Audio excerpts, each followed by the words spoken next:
ठीक है जी। अब इंशाल्लाह बात करते हैं बलूचिस्तान बेसन की।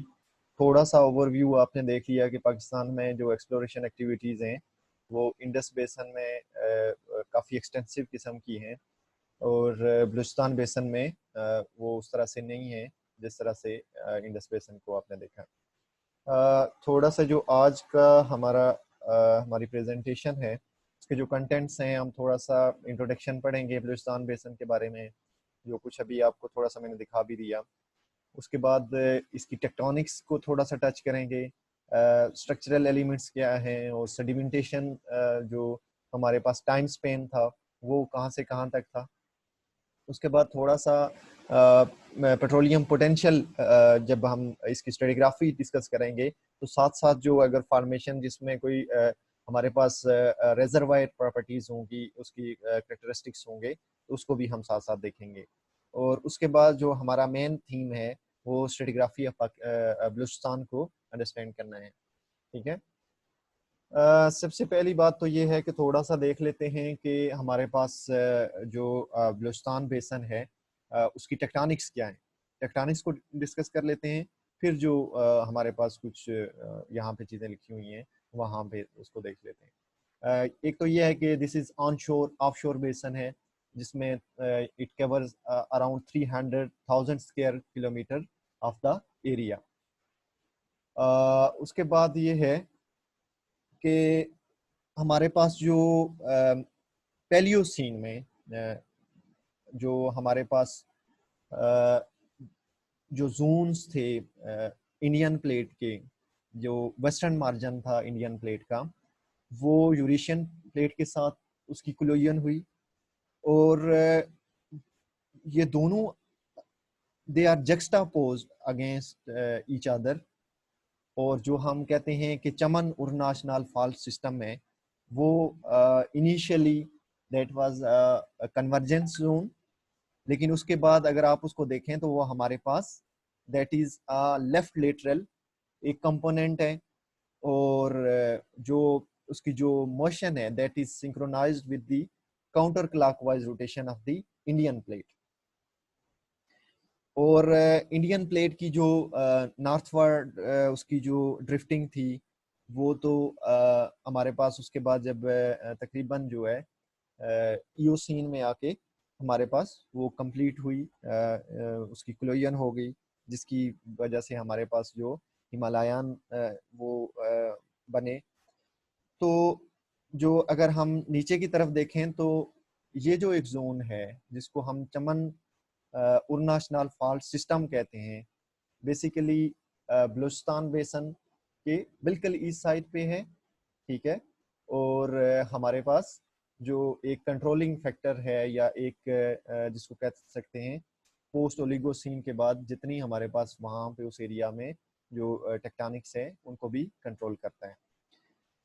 उसके बाद एक तो ये जो लेफ्ट लेटरल सिस्टम है, उसके बाद इसको हम सिनिस्ट्रल भी कह सकते हैं। जो राइट लेटरल होता है वो हमारे पास डेक्स्ट्रल होता है। उसकी कोई एग्जांपल कोई दे सकता है हमारे पास? उस फॉल्ट की एग्जांपल कोई दे सकता है? हम्म। हैं? सैन एंड्रियास फॉल्ट जो है तो वो कौन सा है?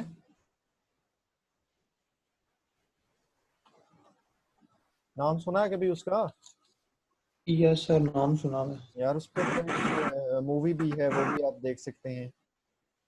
ठीक है। सर वो सबडक्शन की वजह से नहीं है? स्ट्राइक स्लिप जो मूवमेंट है उसकी वजह से है। मैं ये कह रहा हूँ कि राइट लेटरल और लेफ्ट लेटरल की बात कर रहा था, कि ये जो है लेफ्ट लेटरल हमारे पास कंपोनेंट सर है। सर ठीक है। और वो हमारे पास इसकी जो है तो राइट। हमारे पास स्ट्राइक स्लिप इसका कंपोनेंट जो है काफ़ी ज़्यादा डोमिनेंट है। हमारे पास जो कुछ अर्थक्वेक्स हैं वो इसके अराउंड भी आते हैं, जिस तरह से 1935 का आई गेस कोयटा जिसमें अफेक्टेड हुआ था मोस्टली, वो एरिया है।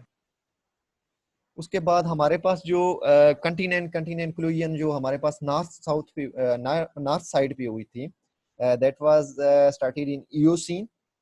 और जो अगर हम कहें कि नादरन जो बाउंड्री है वो जो यूरेशियन प्लेट की between Indian and Eurasian, that is marked by MKT, यानी उसकी जो नॉर्थ जो बाउंड्री है वो हमारे पास MKT है, मेन कराकोरम थ्रस्ट है, अगर मैं नॉर्थ साइड की बात करूं। और उसके बाद हमारे पास जो अगर नॉर्थ से साउथ की तरफ देखें तो MMT भी है। उसके बाद कोहिस्तान, लद्दाख जो आइलैंड्स हैं वो सैंडविच हैं इन दोनों बाउंड्रीज के बीच में।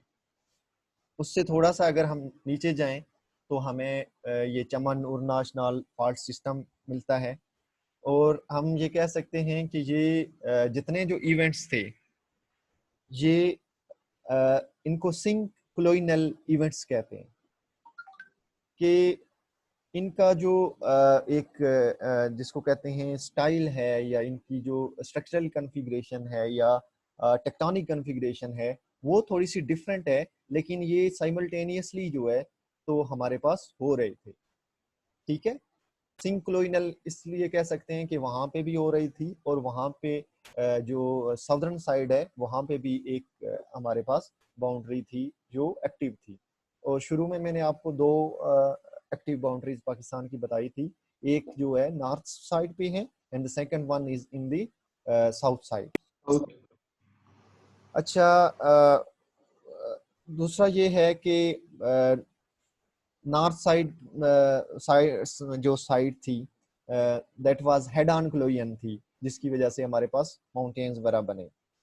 तो उसके बाद जो हमारे पास जो इसकी रोटेशन है, एंटी क्लॉकवाइज रोटेशन है, उसकी वजह से आप देखेंगे कि हमारे पास जो मुख्तलिफ किस्म के स्ट्रक्चर्स डेवलप हुए इन एरियाज में। और ये बिल्कुल इसके अराउंड जो है तो काफ़ी ज़्यादा टेक्टोनिक्स हैं, वो लेटरली हम आगे जाके इसको डिस्कस भी करेंगे कि क्या क्या हुआ हमारे पास। अच्छा, जो बलूचिस्तान की आपको मैंने एक मैप भी दिखाया था मेरे ख्याल से, जो बलूचिस्तान के मुख्तलिफ जो पार्ट्स हैं उनके बारे में इंफॉर्मेशन देता है कि कौन कौन से हैं और वहाँ पे हमें क्या मिल सकता है। मैं ट्राई करता हूँ कि वो मैप जो है तो अभी आपको दिखाऊँ।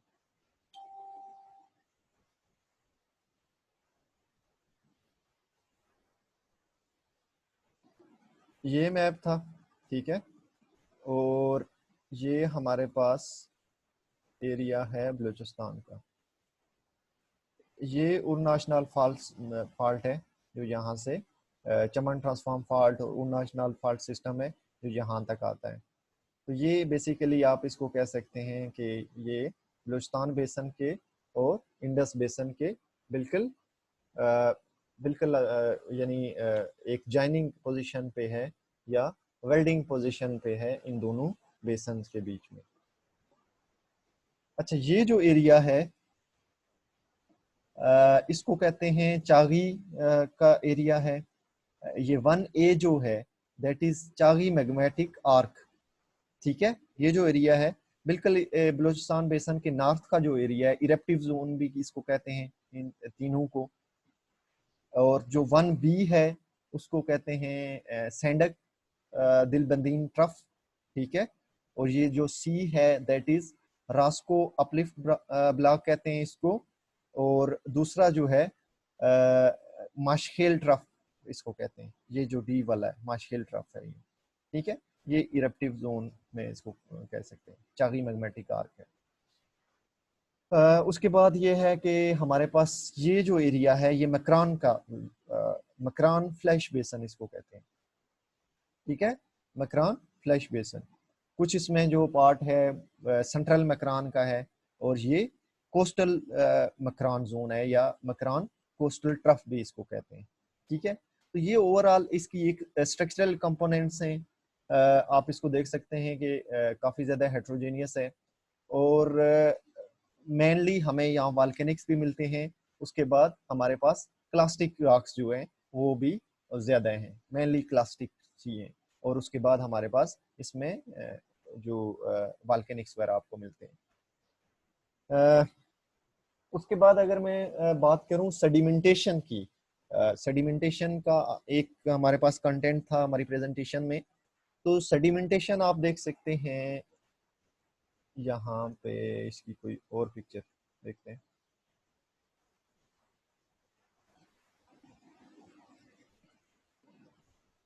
ये एरिया देखें, ये जो एरिया है बिल्कुल नॉर्थ जो है चागी मैग्मेटिक आर्क का, तो इसमें हमारे पास आपको मिलेंगे क्वाटरनरी जो सेडिमेंट्स हैं वो मिलेंगे, ठीक है। अपर प्लेस्टोसीन आपको मिलेंगे सेडिमेंट्स। बाकी जो एरिया है वहाँ पे हमारे पास जो है, तो ये जो नज़र आ रहा है ये सारे प्लेस्टोसीन वाले हैं, ये जो C2 में आ रहे हैं। उसके बाद C3 में भी तकरीबन जो है सेम ही है, कुछ क्वाटरनरी भी हैं, कुछ अपर प्लेस्टोसीन के हैं। उसके बाद ये जो एरिया है यहाँ पे हमारे पास हैं इयोसीन टू प्लायोसीन तक इसकी सेडिमेंटेशन है। उसके बाद हमारे पास कुछ हैं तकरीबन जो आ जाते हैं हमारे पास, यहाँ पे तकरीबन सारा ही सेम है। उसके बाद ये जो एरिया है दिलबंदी ट्रफ का, इसको देखें और इसको देखें, ये हमारे पास H22 जिस पे लिखा हुआ है, ये क्रिटिशियस टू ओलिगोसीन तक की सेडिमेंटेशन आपको नजर आएगी। आपको असाइनमेंट भी मैंने दी थी कि यहाँ पे आपने देखना है कि सेडिमेंटेशन कहाँ से कहाँ तक है। मेनली अगर हम देखें तो इसकी स्ट्रेटिग्राफी भी हम पढ़ेंगे क्रिटिशियस से रिसेंट तक, क्वाटरनरी तक। तो हमें जो एक्सपोज मिलते हैं या जिनको हम स्टडी करेंगे, जो स्ट्रेटिग्राफी इसकी पढ़ेंगे, वो क्रिटिशियस टू ऑनवर्ड है। आपने जो लोअर इंडस बेसन को पढ़ा था वहां पे हमने वल्गई से स्टार्ट किया था, दैट वाज फ्रॉम ट्राइएसिक, लेकिन इसको हम स्टार्ट करेंगे बलूचिस्तान बेसन को starting from the Cretaceous rocks, ठीक है।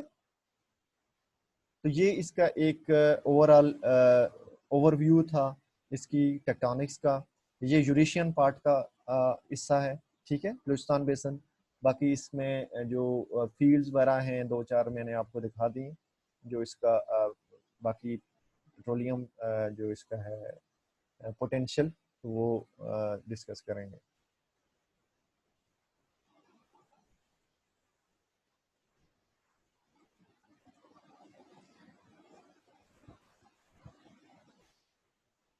तो क्वेश्चन है यहाँ तक? No sir.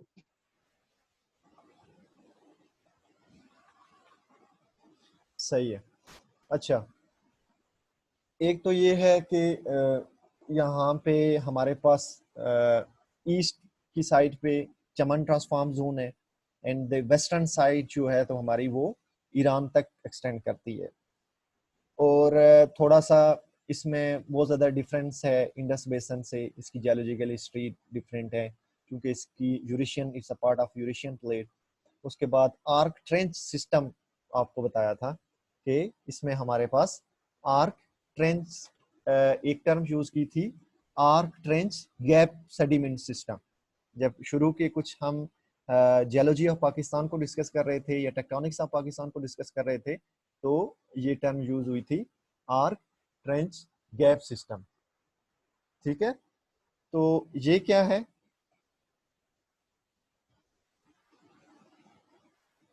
इसको आइडिया है? किसी को नहीं आइडिया?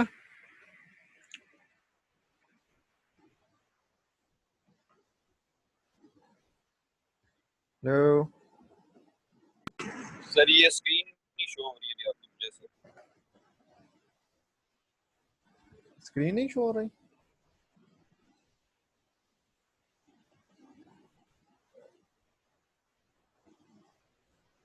स्क्रीन नजर आ रही है आपको? सर इसने आगे जी सर, बंद नहीं होंगी। जी सर।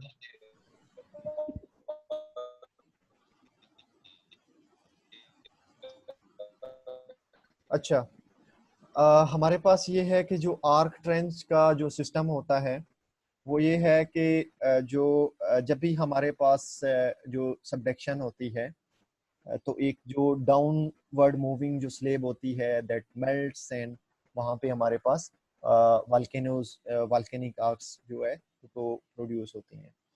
तो जो डिस्टेंस होता है, जो एक ट्रेंच होती है और आर्क के बीच में, उसको आर्क ट्रेंच गैप सिस्टम कहते हैं।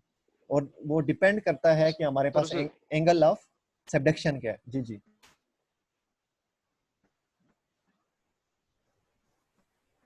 सर 4 आर की बात कर रहे हैं आप, जी जी जी। जो और सबडक्शन जहाँ जोन। पे उसी जोन में, उसी जहाँ में सेडिमेंट्स आए और वो उस पे पाइल अप होते हैं, तो एक वो जो डिप्रेशन सा बना होता है उसको 4 आर्क बेसन कहते हैं। ठीक है, अगर यही इसी की अपोजिट साइड पे यस सर। हो तो उसको बैक आर्क सिस्टम कहते हैं।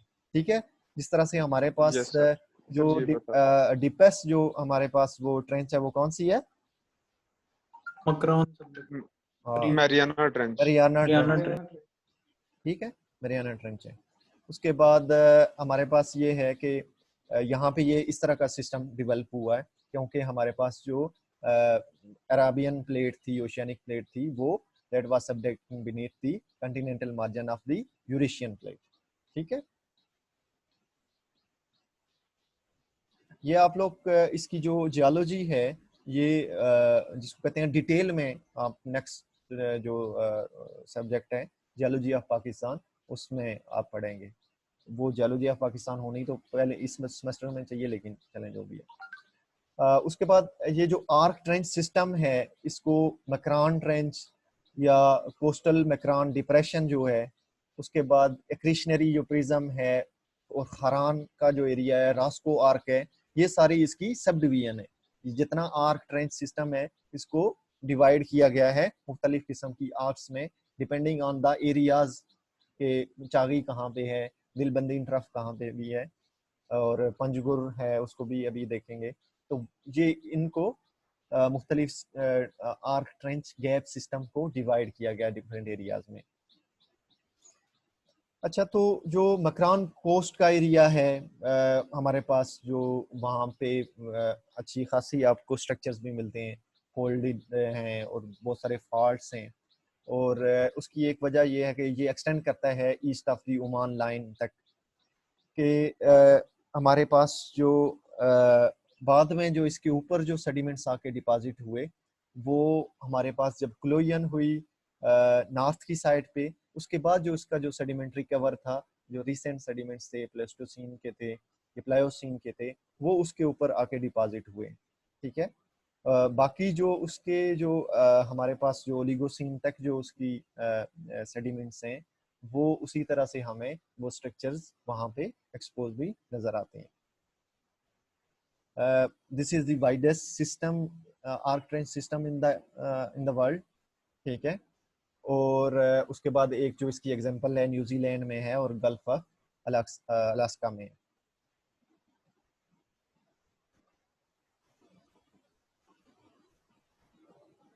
उसके बाद थोड़ा सा इसको देख लेते हैं। फोर आर्क बेसन है और एक्रिशनरी प्रिज्म वहाँ पे ऑब्वियसली हमें नज़र आएगा और उसके सेडिमेंट्स नज़र आएंगे। जो हमारे पास जो एक्रिशनरी प्रिज्म होता है, उसमें ये होता है कि जो उसका मटेरियल है वो स्क्रैप्ड ऑफ हो जाता है। ठीक है, और ओशियानिक क्रस्ट से जब सबडक्शन हमारे पास होती है और जो edge of the continental plate है वहां पे आके डिपॉजिट होता है, उसको हम कहते हैं एक्रिशनरी प्रिज्म कहते हैं। और उसके बाद बहुत ज़्यादा इंटेंस डिफॉर्मेशन भी थी, लेकिन उसकी जो एक्सपोज एरिया के जो स्ट्रक्चर्स वगैरह हैं वो आपको वहाँ पे नज़र आएंगे। उसकी रीज़न यही अभी मैंने आपको बताई है कि जो ओलिगोसीन तक उसकी जो सेडिमेंटेशन थी, उसके बाद जो आगे सेडिमेंट्स डिपॉजिट हुए हैं, that is the manifestation of the Indian and Eurasian collision on the north side.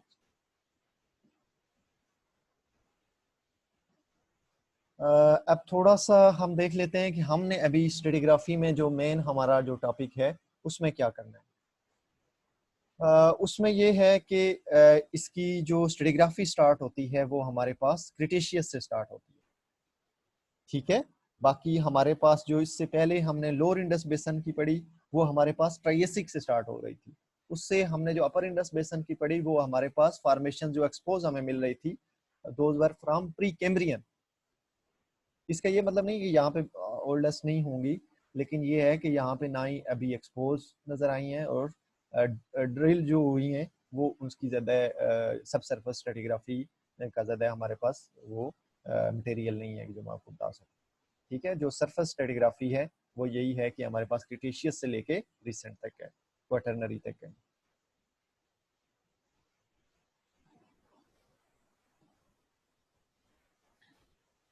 तो जो सबसे पहली जो फॉर्मेशन हम डिस्कस करेंगे दैट इज सिंजरानी फॉर्मेशन। क्रिटेशियस की फॉर्मेशन डिस्कस करने लगे हैं, बलूचिस्तान बेसन की, एंड वी हैव सिंजरानी फॉर्मेशन।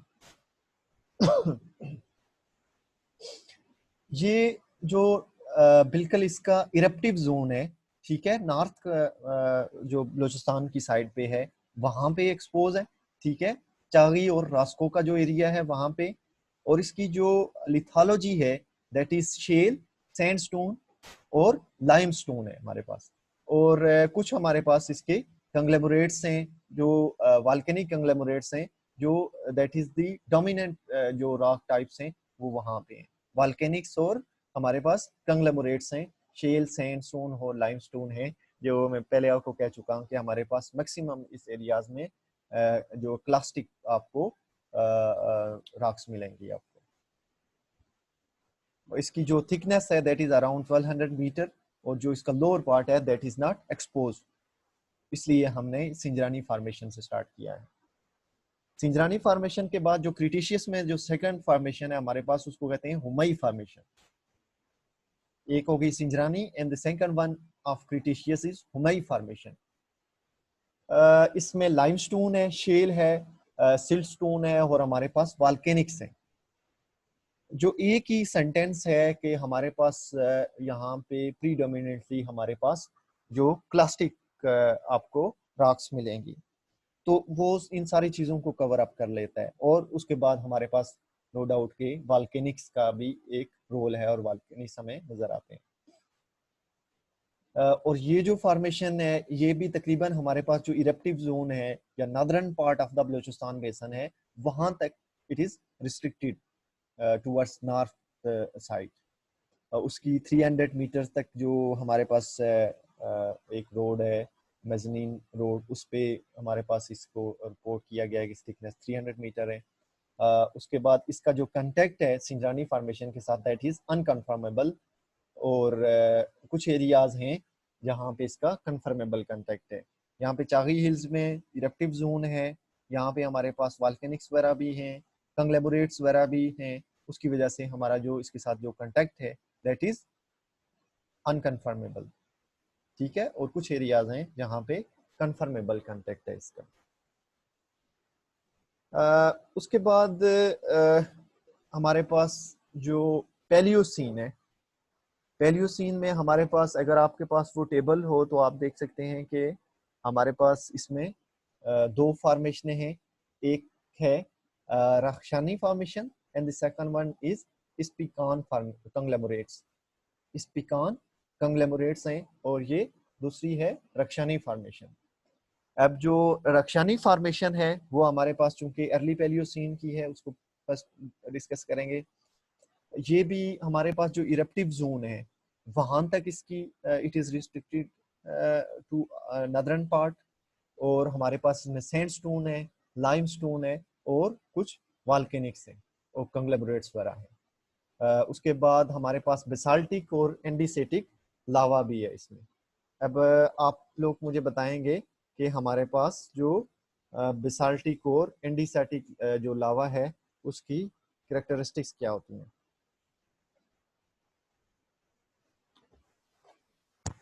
क्या होती हैं, किसी को आइडिया है?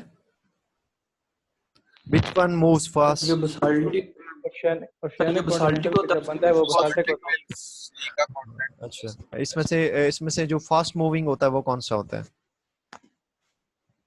बसाल्टिक नहीं, एंडीसेटिक जो है तो वो हमारे पास चूंकि उसमें हाई सिलिका होता है तो उसकी वजह से हमारे पास उसकी विस्कोसिटी हाई होती है। बेसाल्टिक की जो है तो लो विस्कोसिटी होती है, उसमें लो जो हमारे पास सिलिका होता है, ठीक है। बाकी जितने भी लवाज वगैरह हैं आपको आइडिया है, आप आईएमपी पढ़ रहे हैं। सर ये जो स्पीकॉन कंग्लोमेरेट्स है ये फॉर्मेशन है या मेंबर है? किसका? इस सर ये मेंबर है। वैसे तो मतलब ये इसको कह सकते हैं मेंबर, लेकिन इसको एज अ सेपरेटली उसमें पैलियोसीन के ऊपर इसमें रखा हुआ है, रक्षानी के ऊपर। ठीक है। अच्छा, उसके सर बाद बसाल्टिक अगर है क्या कह रहे बसाल्टिक लो विस्कस होगा तो उसकी फास्ट मूविंग नहीं होगा? हैं? जिसकी विस्कोसिटी ऑब्वियसली कम होगी तो वो फास्ट मूविंग होगा। ठीक है। तो अभी आपने बताया ना बसाल्टिक लो विस्कस है, तो फिर बसाल्टिक फास्ट मूविंग होगा। ऑब्वियसली फास्ट मूविंग होगा। एंटीस्टैटिक जो है तो वो मैं ठीक है सर, गलत कह गया। अच्छा, स्लो मूव। उसमें ये है कि ठीक है सर। पैलियोसीन जो है, पैलियोसीन में हमारे पास जो फॉर्मेशंस हैं वो हमारे पास रक्षानी और दूसरा इसका जो मेंबर है इसको स्पीकॉन स्पीकॉन मेंबर भी कहते हैं और स्पीकॉन कंग्लोमरेट भी कहते हैं। ठीक है, यहाँ पे कंग्लोमरेट चूज किया गया है। आप टेबल में देखेंगे तो आपको वहाँ पे इसका नजर आएगा कि इट्स अ मेंबर ऑफ, ये मेंबर है इसका। अच्छा, इसमें मैक्सिमम हमारे पास कंग्लोमरेट्स हैं। इतनी ज़्यादा अच्छी उनकी सार्टिंग वगैरह नहीं है। ठीक है। कोई इसकी जिसको कहते हैं बेडिंग इतनी ज़्यादा अच्छी नहीं है। बोल्डर साइज हमारे पास उसमें कुछ लाइमस्टोन भी हैं, इग्नियस रॉक्स हैं और क्वार्ट्ज वगैरह भी हैं, इंट्रूसिव ग्रेनाइट है, एंडीसाइट्स वगैरह हैं, यानी हमारे पास इसमें इग्नियस रॉक्स भी हैं। तो इस फॉर्मेशन का अनकन्फर्मेबल कांटेक्ट है। नीचे जो कुछ एरियाज हैं जहाँ पे क्रिटिशियस मार्ल्स है और ये जो सिर्फ जो स्पीकॉन है और नॉर्थ मकरान है वहाँ पे उस लोकेलिटी पे इसकी अनकन्फर्मेबल कांटेक्ट है इनका। बाकी जगहों पे इसका कन्फर्मेबल कांटेक्ट है। अब हमारे पास हार्डली जो है